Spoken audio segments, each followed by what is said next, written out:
ایک آدمی تھا اپنے سسر سے بڑا چڑھتا تھا، سسر سے اس کی جمتی نہیں تھی، تو وہ اپنی بیوی کو منع کیا کرتا تھا کہ اپنے مائکے مت جانا، تیرے سسر سے میری جمتی نہیں ہے، دیکھ بھائی اپنے مائکے مت جانا۔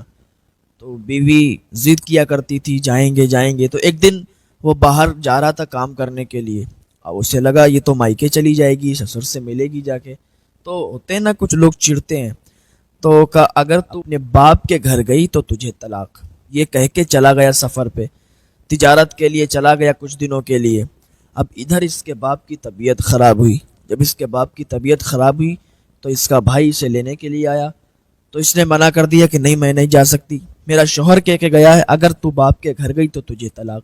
بھائی واپس چلا گیا، باپ کی زیادہ طبیعت خراب ہو گئی، باپ کا آخری ٹائم قریب آ گیا، ماں آ گئی، بہنیں آ گئیں، بھائی آ گئے کہ بہن کیا کرتے ہی، کہ بہن گھر پہ چلو ورنہ یہ دنیا تانا مار مار کے تمہیں مار ڈالے گی، کہ باپ مرنے کی آخری دہلیز پر ہے، باپ مر رہا ہے، باپ کی زیادہ طبیعت خراب ہے اور آخری سانسیں لے رہا ہے، اور بیٹی ہے کہ باپ کو دیکھنے کے لیے نہیں جا رہی ہے۔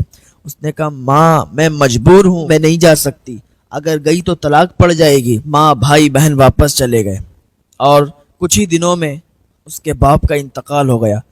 جیسے اسے خبر ملی کہ باپ مر گیا، باپ کا انتقال ہو گیا، دوڑتی ہوئی بھاگتی ہوئی باپ کے گھر چلی گئی۔ اس نے سوچا اگر اب نہ گئے تو محلے والے تانا مار مار کے مجھے مار ڈالیں گے کہ باپ مر گیا پھر بھی بیٹی دیکھنے کے لیے نہیں گئی۔ اس کا شوہر بھی واپس آ گیا، جب اس کا شوہر واپس آیا اسے معلوم چلا کہ بیوی باپ کے گھر چلی گئی، تو اسے افسوس بھی ہوا کہ میں نے طلاق تو غلط دے دی، اس کا باپ مر گیا، حالانکہ پہلے دیکھنے نہیں گئی تھی، فرما بردار بیوی تھی، تو اسے اس بات کی خوشی ہوئی کہ پہلے نہیں گئی بیوی مائکے میں اور یہ اپنے گھر پہ۔ اب یہ بڑا اس کو پچھتاوا ہوا، اب یہ تو علماء کے پاس، عالموں کے پاس جاتا، اس کو یہی فتویٰ ملا کہ جاؤ تمہاری طلاق ہو گئی۔ یعنی ظاہر سی بات ہے کہ تم نے کہا کہ اگر باپ کے گھر گئی تو تجھے طلاق، اور بیوی چلی گئی تو اسے طلاق پڑ گئی۔ پھر یہ مسئلہ امام اعظم ابو حنیفہ کے پاس لے گیا۔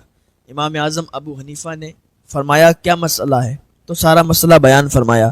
امام اعظم ابو حنیفہ نے فرمایا جا تیرا مسئلہ حل ہو گیا، تیری طلاق نہیں ہوئی، بیوی کو مائکے سے اپنے گھر لے جا اور آرام سے خوشی خوشی رہ، تیری طلاق نہیں ہوئی۔ اب اس نے جب اتنا سنا تو خوش ہو گیا، کیونکہ جس انسان کی طلاق ہو چکی ہو، بیوی مائکے میں بیٹھی ہو، پھر اس کو معلوم چل جائے کہ طلاق نہیں ہوئی، اس کو لے جا سکتے ہیں، تو اس کو کتنی خوشی ہوگی، تو بہت خوش ہو گیا۔ جب علماء نے دیکھا، جنہوں نے فتویٰ دیا تھا انہوں نے دیکھا کہ یہ امام اعظم ابو حنیفہ نے یہ فتویٰ دیا کہ طلاق نہیں ہوئی، آ گئے امام اعظم ابو حنیفہ کے پاس، حضرت آپ نے یہ مسئلہ کیسا دے دیا کہ طلاق نہیں ہوئی؟ حالانکہ ظاہر سی بات ہے کہ جب بیوی مائکے چلی گئی، جب بیوی باپ کے گھر چلی گئی تو طلاق ہو گئی۔ کہ اس کو بلاؤ، اس شخص کو دوبارہ بلایا گیا۔ کا مسئلہ کیا تھا؟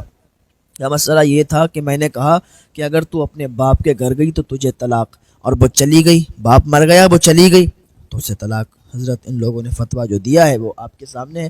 تو امام اعظم ابو حنیفہ نے فرمایا مجھے یہ بتائیے، آپ لوگوں نے فتویٰ دیا ہے، مجھے یہ بتائیے کہ جب بیوی باپ کے گھر گئی تو باپ زندہ تھا یا مردہ؟ کا مردہ، باپ مر گیا تب گئی تھی بیوی، کہ جب باپ مر گیا تو اس کا سب یہیں چھوٹ گیا، اب باپ کا گھر باپ کا نہیں رہا، اور جو باپ کا گھر تھا اس میں بیٹی کا بھی حصہ تھا، تو بیٹی اپنے گھر گئی ہے، باپ کے گھر نہیں گئی، کیونکہ باپ کا گھر تو اب دنیا میں ہی چھوٹ گیا، تو پتہ چلا طلاق نہیں ہوئی۔ تو امام اعظم ابو حنیفہ کا یہ فتویٰ سن کر، یہ بات سن کر لوگ بہت خوش ہوئے، علماء بہت خوش ہوئے کہ واقعی امام اعظم ابو حنیفہ کے علم کی مثال نہیں ہے، اور امام اعظم ابو حنیفہ جو مسئلے بتاتے ہیں، جو فتوے دیتے ہیں، بالکل حق دیتے ہیں، بالکل صحیح دیتے ہیں، بالکل صحیح فرماتے ہیں۔ تو اللہ رب العزت ہمیں نیک عمل کی توفیق عطا فرمائے، اور علماء حق سے مسئلے پوچھنے کی توفیق عطا فرمائے۔